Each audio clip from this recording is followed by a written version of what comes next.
सो पहला जो लॉ है dear, application of parallelogram law में हमने क्या कहना, बोथ वेक्टर्स आर, देखिए if both vectors are parallel to each other,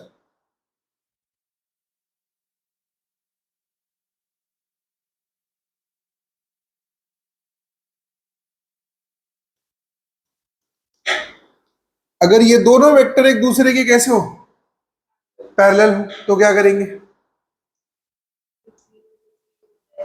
तो ये हमारा वेक्टर ए है और यही हमारा वेक्टर बी है और दोनों एक दूसरे के कैसे हैं, पैरेलल। तो ऐसे केस में हम करेंगे क्या, जो इनका रिजल्टेंट आएगा, रिजल्टेंट आर जो आएगा वो कितना हो जाएगा, vector A plus vector B. ऐसा क्यों होगा इसको मैं प्रूफ करता हूं, ठीक है। आपने आर बराबर क्या लिखा है बेटे,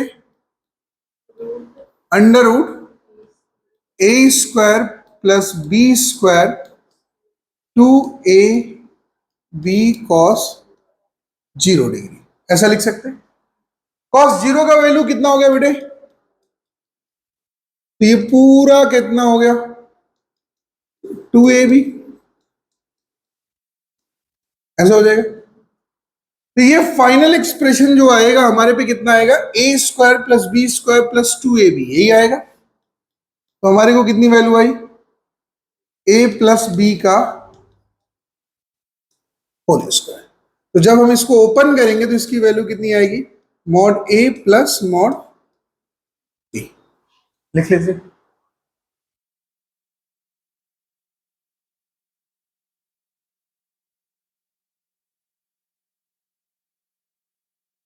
और अगर इनके एंगल की बात करें तो थीटा बराबर कितना था कृतिका, tan इनवर्स कितना बेटे, बी साइन फाई अपॉन में मॉड बी, यही था। This should be equals to 0, क्यों, क्योंकि दोनों के बीच का एंगल कितना है, तो जैसे ये 0 हुआ तो tan की वैल्यू कितनी हो जाएगी वहां पे, 0। तो इसका जो रिजल्टेंट आएगा वो भी कितना हो जाएगा, सेम डायरेक्शन में हो जाएगा जिस डायरेक्शन में ए और बी का एग्जिस्टेंस है। क्लियर, बना लीजिए।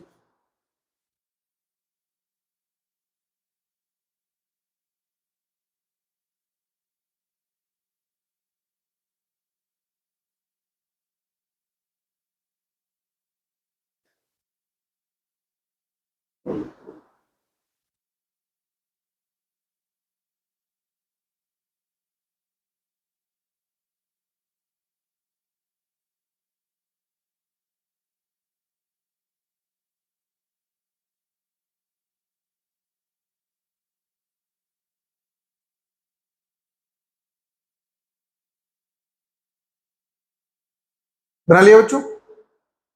अब हम आगे की बात करेंगे, अगर ये दोनों वेक्टर्स एक दूसरे के परपेंडिकुलर, सॉरी एंटी पैरेलल हो, क्या बोलेंगे, if both vectors are anti parallel.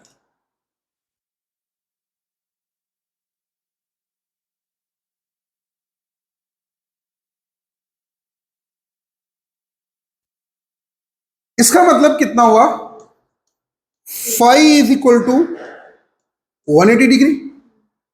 Phi मतलब कितना हो गया, 180 डिग्री। अगर 180 डिग्री हुआ तो मतलब ए की डायरेक्शन ये है, तो बी की डायरेक्शन क्या होगी, ये होगी। क्लियर, दोनों एक दूसरे के कैसे रहे, एंटी पैरेलल। तो ऐसे केस में क्या होगा, अगर मैं इसी एक्सप्रेशन में आऊं, वेक्टर आर बराबर under root A square plus B square 2 mod A mod B cos 180 degree, ऐसा लिख सकते हैं।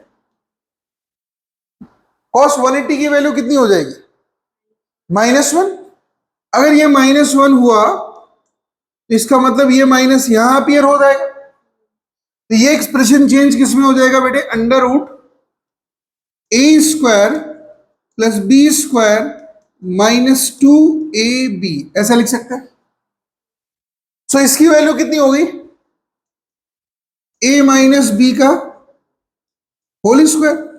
सो रूट से बाहर निकालेंगे, कितनी वैल्यू आएगी, ए माइनस बी। कितनी वैल्यू आ जाएगी, ए माइनस बी। सो ऐसे केस में देखो दोनों ऐड हो रहे थे, क्लियर, और इस केस में दोनों क्या हो गए, सब्सट्रैक्ट हो गए। और अगर मैं बात करूं तो देखो 5 की जगह हम कितना डालेंगे, 180 डिग्री। तो फिर से इस एक्सप्रेशन में डालेंगे साइन 180, और साइन की वैल्यू 180 पे फिर से कितनी होती है, 0। तो tan की वैल्यू फिर से कितनी हो जाएगी, 0। तो यहां पे हमारे को जो मैग्नीट्यूड मिला है r बराबर, वो कितना मिला, a minus B. Clear. In case of anti parallel, किस केस में बच्चों, anti parallel, and this is the case of parallel.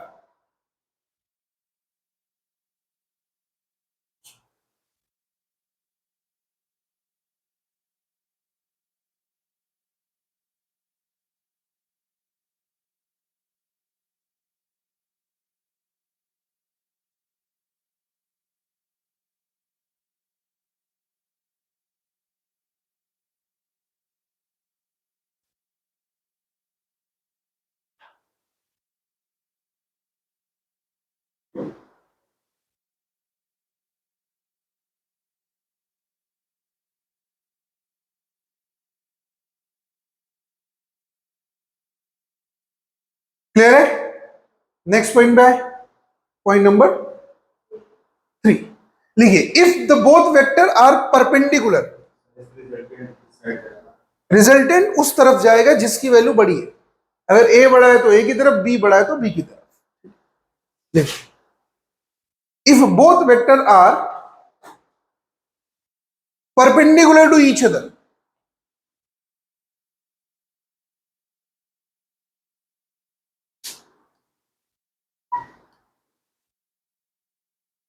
Perpendicular का मतलब क्या होता है डियर, यहां पे हम ये भी लिख सकते हैं ऑर्थोगोनल,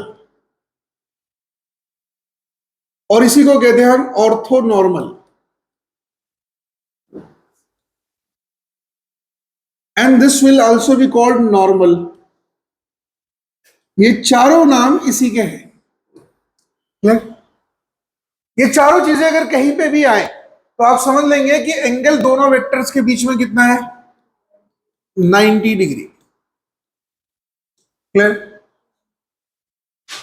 सो अगर मैं आपसे कहूं r बराबर, तो r बराबर फिर से कितनी वैल्यू आ जाएगी, under root A square B square 2ab cos 90, and cos 90 will be 0। So ये पूरा टर्म कितना हो जाएगा, 0 वैल्यू पे आएगा। सो वैल्यू कितनी आई बेटे, ए स्क्वायर प्लस बी स्क्वायर। कितनी वैल्यू आ गई, ए स्क्वायर प्लस, और अगर मैं एंगल का बात करूंगा तो एंगल कितना आएगा, theta equals to tan inverse, बताओ अगेन, बी साइन 90 अपॉन में बेटे कितना, a प्लस कॉस 90। सो अगर मैं इसे लिखूं तो साइन 90 की वैल्यू कितनी होगी, कॉस 90 की कितनी होगी, तो ये वाला टर्म कितना हो गया, 0। तो इसकी वैल्यू कितनी आ गई, tan इनवर्स कितना बेटे, मॉड बी अपॉन में mod A. This is the theta when the both vectors are at 90 degree।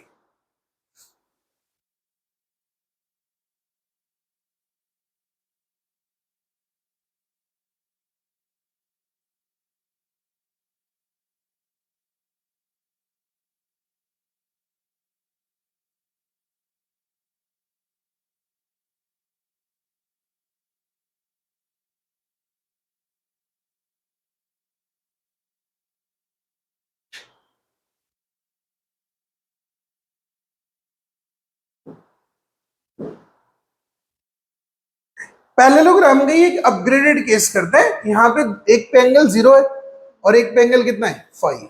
अभी क्या है ना, दोनों पे कोई एक नॉमिनल सा एंगल दे दिया गया। तो शुरू करते हैं, थोड़ा सा एडवांस केस करते हैं इसका। 11th की क्लास में ना ये सब चीजें डील नहीं की जाती, तो मैं वहां रोक दिया था। तो अब तुम्हें मैं यहाँ पे सब करा रहा हूँ, ठीक है। तो इसका नाम लिख लो, पैरेललोग्राम है, ठीक है, पैरेललोग्राम का केस नंबर 2।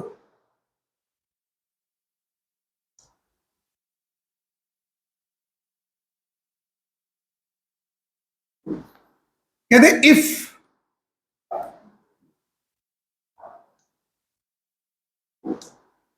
वेक्टर ए है mod a angle phi 1 and vector b is mod b angle phi 2, ठीक है। कहते here phi 1 is less than phi 2, जो phi 1 है उसकी वैल्यू क्या है, phi 2 से छोटा है, and phi 1 is greater than 0 degree and it is less than 90 degree. इसका मतलब इस पूरे स्टेटमेंट का क्या मतलब है, both will lies in first quadrant. Clear है बात? अब हुआ क्या, आपको एक एक बात मैं समझा रहा हूं, आप तब लिखने की कोशिश करिएगा, अभी बिल्कुल मत लिखिएगा। ये हमारे पास y एक्सिस है और ये हमारे पास x एक्सिस है। देखो ऐड करना दोनों को है, किसको किसको ऐड करना है, vector a plus vector b, while the a have the angle phi 1 plus vector b have the angle phi 2, ठीक है। इन दोनों को ऐड करना है, प्रॉब्लम ये नहीं है ऐड करना है, प्रॉब्लम है कि आप पैरेललोग्राम में जाओगे तो आप फंसोगे इस तरीके से, क्योंकि दोनों के एंगल्स, वहां पे एक जीरो था, हमने जीरो कंसीडर कर लिया, यहाँ पे phi 1 phi 2 है। अब यहाँ पे डायरेक्ट कैसे करेंगे, डायरेक्ट करने का तरीका मैं समझाऊंगा। वो जो आपने पीछे पढ़ा वो फॉर 11 था, फॉर नीट हो सकता है, लेकिन जेई में क्वेश्चंस अलग अलग तरीके से यहां से आएंगे। इस पे फोर्स के क्वेश्चंस बदल देते हैं, एडवांस में और तरीके से चेंज बदल दिया जाता है, ठीक है। तो जेई नीट उट थोड़ा इजी हो जाता है, नीट उट का पेपर देखोगे ना आप, 720 में 720, ये कोई पेपर है, चला बोर्ड में नहीं आता 100 में 100, 99% लोगों का 100 में 100 बोर्ड में नहीं आता, इसका मतलब आपने उससे भी आसान पेपर बनाए। तो उतना आसान पेपर बनाने का कोई मतलब बनता नहीं, अगर आप पेपर करा ही रहे तो आपको उतना आसान पेपर नहीं बनाना चाहिए। आप कॉम्पिटिशन का पेपर करा रहे हैं, ऐसा हल्का फुल्का पेपर तो आप करा नहीं रहे, तो आपको थोड़ा सा कुछ कंसेप्ट में चीजें राइज करनी पड़ेंगी। अब आता है मॉड ए एंगल phi 1 और दूसरा कितना है मॉड बी एंगल phi 2, और हमने स्ट्रिक्टली कहा है कि phi 2 बड़ा है किससे, phi 1 से, इसका मतलब बी जो होगा वो ज्यादा एंटी क्लॉकवाइज होगा रेदर देन ए। तो अगर मैं आपको यहां पे बना के बताऊं, देखना ध्यान से, हमने लिया ये कौन सा वेक्टर, वेक्टर ए, कौन सा वेक्टर लिया, और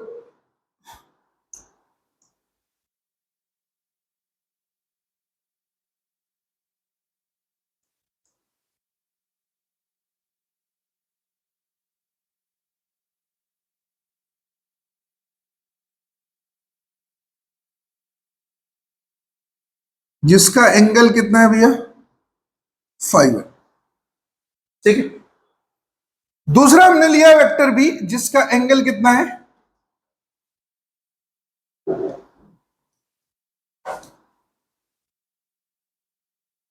phi 2,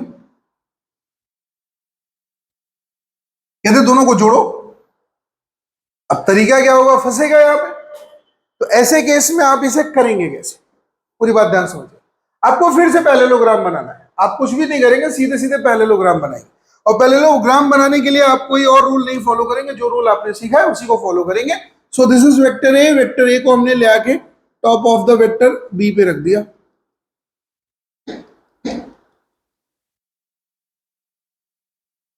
ये हमारा वेक्टर ए था, पहले भी एंगल phi 1 था, अभी भी एंगल कितना होना चाहिए, phi 2। वेक्टर बी को हमने टॉप ऑफ द एंगल किस पे रख देना है, ए पे, वेक्टर ए पे रख देना है, और एंगल कितना होना चाहिए, phi 2, जैसे रहना था वैसे बन गया पैरेललोग्राम, दिख रहा है। अब करेंगे क्या, पूरी बात ध्यान से सुनिएगा, मैं आपको इसकी प्रूविंग में नहीं लेके जाऊंगा, मैं आपको तरीके से समझा देता हूं, आपको सब कुछ समझ आ जाना चाहिए। इसका वैल्यू कितना है बी, और ये लाइन किस में जाएगी, रिजल्टेंट में,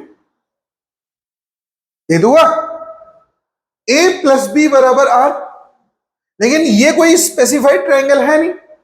ऐसे केस में आप क्या करोगे, स्पेसिफाइड ट्रायंगल बनाओगे। अगर आपने स्पेसिफाइड ट्रायंगल बनाया तो कंडीशंस फिर से वही होंगी। आपको पहले क्या बनाना पड़ेगा, राइट एंगल्स क्या बनाने पड़ेंगे। तो आपने सबसे पहले एक परपेंडिकुलर यहां से खींचा, आप दूसरा परपेंडिकुलर यहां से खींचेंगे,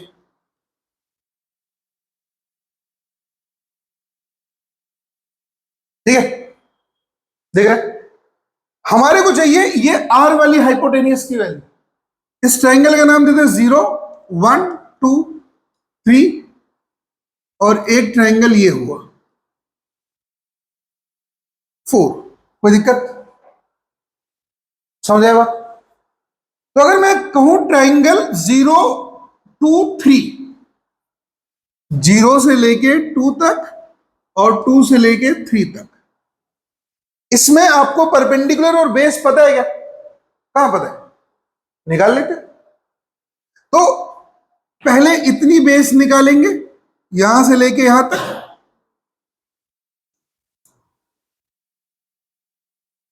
हमने ये बेस निकाली, फिर हम ये रिमेनिंग बेस निकालेंगे, ठीक है। तो टोटल बेस मिल जाए।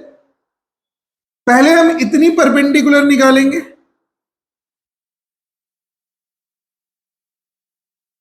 फिर हमने क्या किया, ये परपेंडिकुलर निकालना है, तो हमें टोटल परपेंडिकुलर मिल जाएगा। पूरी बात समझ आ रही, नहीं समझ आ रही। तो पहले हमने इसका नाम मान लिया B1, ठीक, और इसका नाम मान लिया हमने B2, इसका नाम मैंने मान लिया P1 और इसका नाम मैंने मान लिया P2। So B1 is equal to क्या होगा, अगर इसकी वैल्यू जो है मॉड A है तो B1 बराबर कितना होगा बेटे, मॉड A cos phi 1। कोई दिक्कत, अगर मैं कहूं ये P2 है तो ये P2 इसी लेंथ के तो बराबर है, अरे बोलो हाँ है ना। तो इसकी वैल्यू कितनी हो जाएगी P2 की, मॉड A sin phi 1। ये हाइपोटेनियस है तो P1 कितना हो जाएगा, मॉड B sin phi 1 या phi 2। अब phi 2 एंगल लेके चल रहे, क्लियर है। और ये जो B2 है, ये B2 कितना आ जाएगा, मॉड B cos phi 2। अरे बोलो हाँ है ना। तो टोटल जो बेस आया वो कितना है, mod A cos phi 1 plus mod B cos phi 2, total base ही है। टोटल परपेंडिकुलर कितना है बेटे, मॉड B sin phi 2 फिर मॉड B sin phi 1। पूरी बात क्लियर। तो अगर मैं आपसे कहूं ट्राइंगल 0 2 3 में टोटल बेस कितना है, तो कितना है, मॉड A cos phi 1 फिर मॉड B cos phi 2, और परपेंडिकुलर कितना है, mod A sin phi 1 plus